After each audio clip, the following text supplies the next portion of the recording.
Hi everyone, my name's Rochelle, and right now I just wanted to share a little moment. Just earlier, I was just thinking about like when we write things down in our journal or affirmations, even, and and I was thinking back to a time when I'd came across an old notebook that was back from, say, 2017, 2018, and some things that I was writing in there that I was aspiring for inside myself.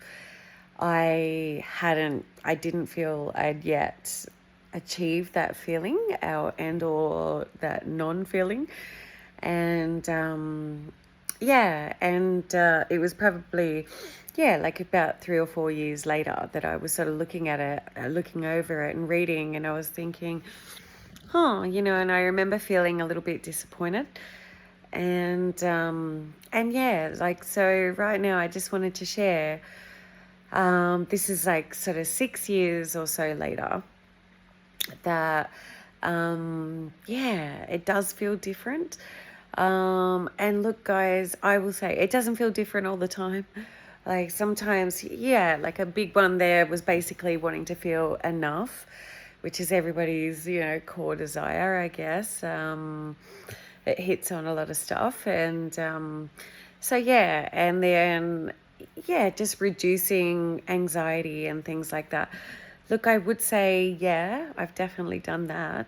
Though, again, if I'm not doing things for me, if I'm not sort of self-care, self-nurturing, self-love, but self-love is self-care, self-nurturing. And self-love really is just accepting all parts of yourself. Like, all shadows, all the shit and all the good. So basically that's exactly that. So, and you're not self-abandoning and rejecting parts of yourself, because it's that classic case too. It's just two, as I said that. It's that classic case too, that when we are rejecting parts of ourselves, then it's pretty much almost impossible that we could even allow ourselves to be unconditionally loved.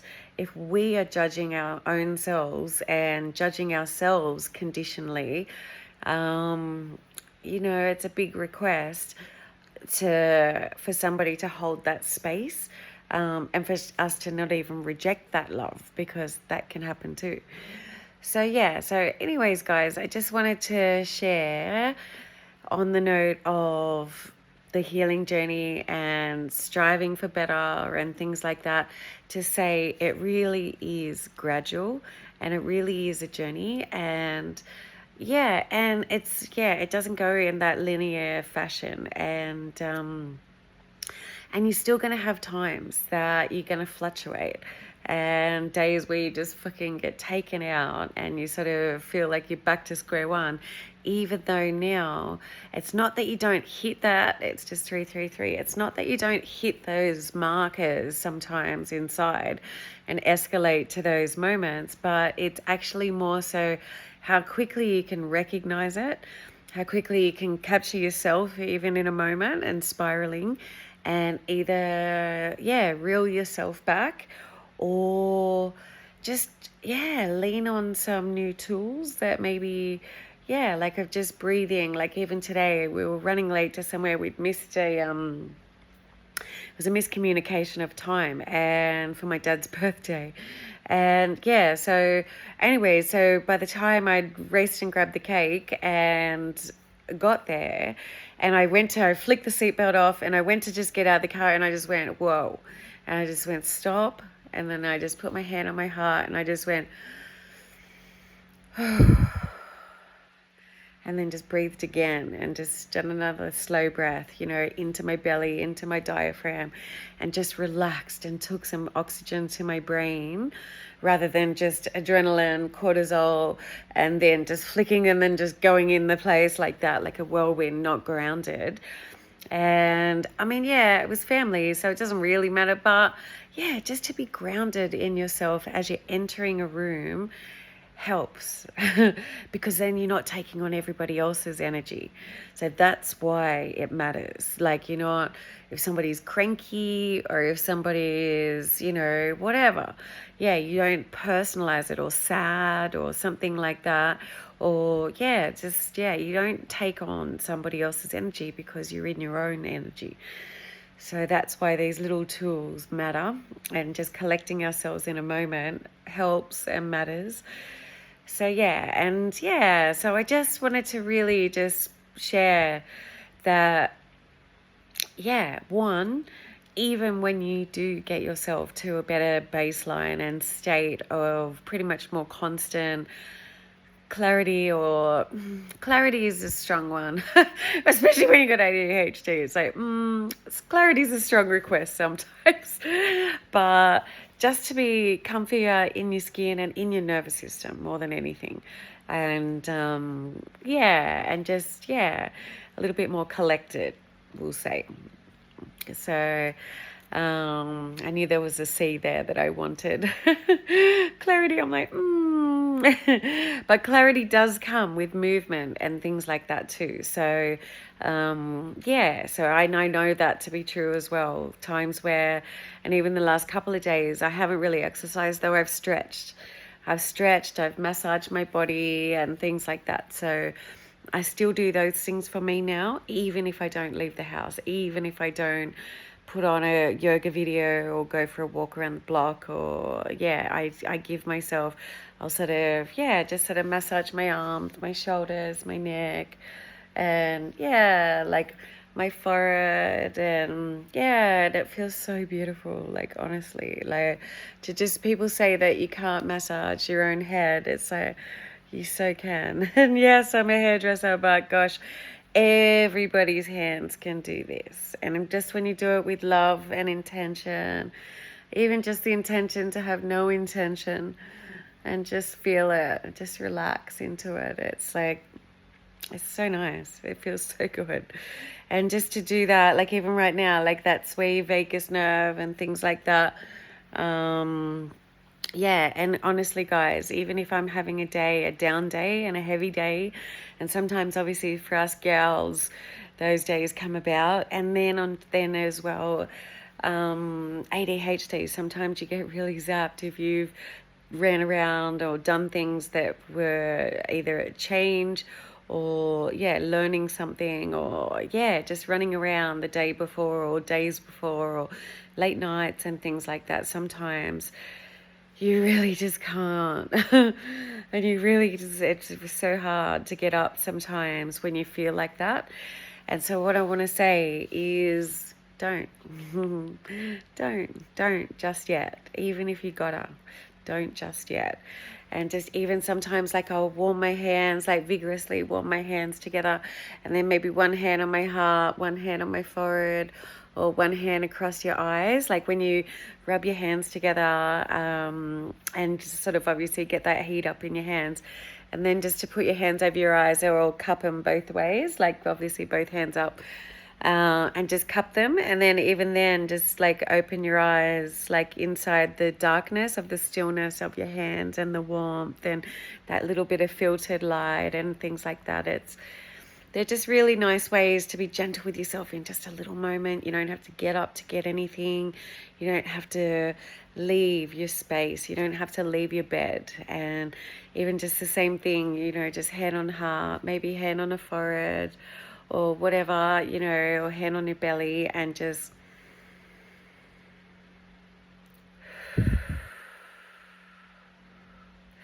and I want to even say, even if if you haven't yet opened your mouth to talk or things like that, and you're just comfy still with your tongue sort of on the roof of your mouth, leave it there. And the same thing, just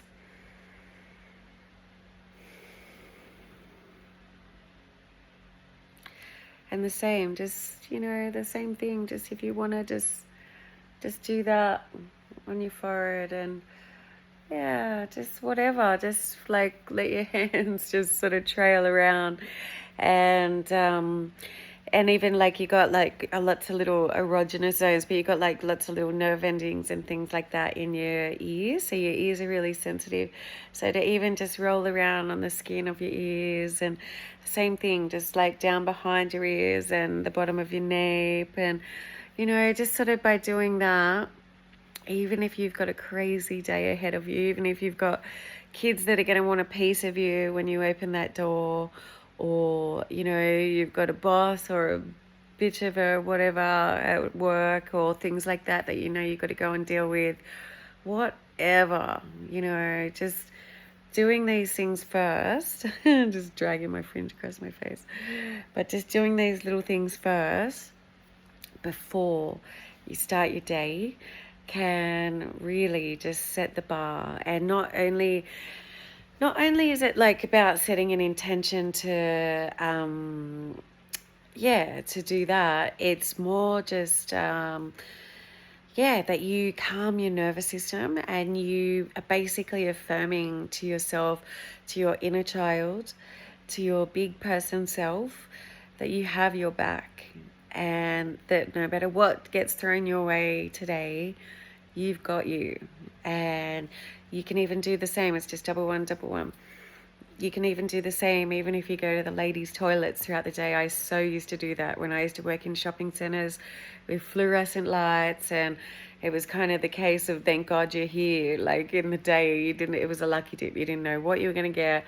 It was such a mixed bag of energies like throughout the day, and just so all these different curveballs for the nervous system and things like that. And then sometimes, especially when there was times where I was partying the night before, when I was in my late 20s and mid 20s and stuff. So, and teens. And some 30s. And occasionally when in Rome. Still got to have fun and play sometimes.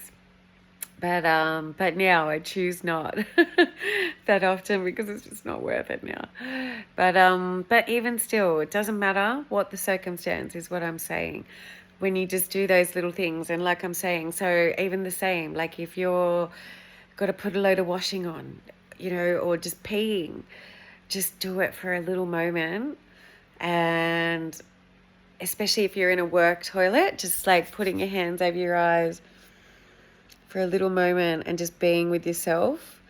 And the same thing, just sort of, whatever, just letting yourself know that you've got your back, you're safe, it's temporary, and just affirming to your nervous system that you are safe. And by doing this as well, like it's huge, because it basically you resetting your trust levels with yourself as well. So it's not even just self-care being a buzzword and self-love being a buzzword. It's having your own back, supporting yourself, just literally helping yourself and your inner child feel safe. Because sometimes even when we're in these situations as adults, in our ideal world, we'd probably choose not to be in them if we would prefer not.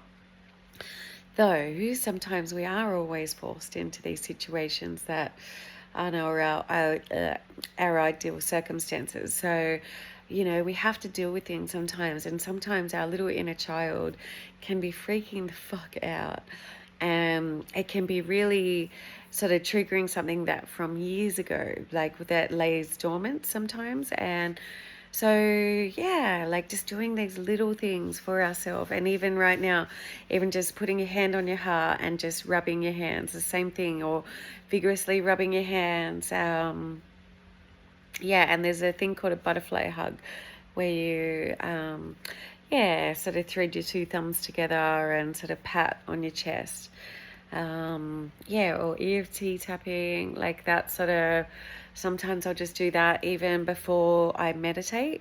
So if you're an anxious person, or like ADHD, just doing this for a couple of minutes, maybe shaking the shit out of your body, or maybe just sitting there quietly cross-legged. So sometimes even with that, I want to say sometimes the answer is shaking it up, shaking it out, getting it out, doing some star jumps, doing, like whatever, vigorously. And then other times when you start to be more in tune with your body, and I'll even say the same with the cold shots of showers, the same kind of thing. Like sometimes it might be cranking that water cold and just sort of shocking your bod, resetting, just having a reset, the body, the mind, the nervous system, and going about your day and sort of kicking into that level of strength and being on. And then other days, say when you got your period, or if you've been zapped, if you've sort of been working hard, if you feel really depleted, if you're feeling a bit sort of low, just with your energy, be gentle. Don't sort of try and, come on, don't take your ass. And I'm saying this, don't drag your ass out of bed and go to the gym. I know sometimes it is character building. Though sometimes, if you are a sensitive soul, if you've been exposed to different levels of trauma and pain in your life, then please listen to your body and listen to your heart, your soul, your nervous system. Sometimes it needs you to be gentle and stay home and stay in bed and just having a gentle stretch, like I'm saying, or just massaging and just doing those things rather than pushing and getting your body to like, come on, because that is really that inner dialogue. If you checked in, it's just a beautiful yellow rose on the telly right now. Yellow roses equal my nan to me too. And but sometimes if you checked in with yourself, you could really feel, that it's just going, and it just wants to retreat. So sometimes allowing it to is more beneficial and less shocking for the nervous system. You're building your trust levels up and things like that. And look, sometimes you do need to get your body and sort of say to yourself, come on, and sort of do what you got to do. And obviously that first little bit, that first initial getting yourself out the door or walking into a place or going for the start of that run and things like that, or even at the start of the walk sometimes, but usually not too much longer after, you'll sort of be going, I'm glad I'm doing this, and then, so sometimes but just again, like when you start to refine and really honor your body and your nervous system and your soul, then, and your inner child, like you start to get more in tune with how you feel, and you can, check in to see what you need on that day or in that moment.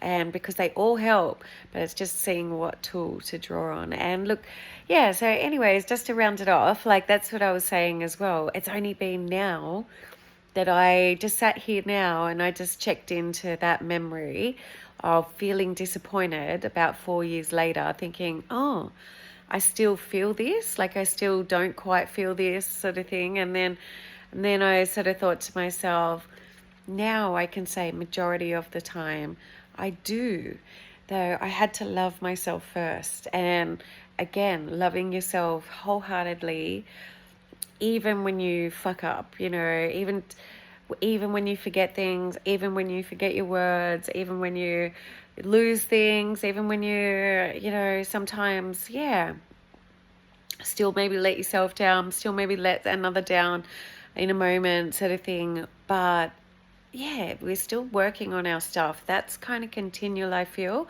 You just get to new levels and new baselines. It's like a game, any kind of video game. You sort of get yourself to a new level, well, there's new challenges.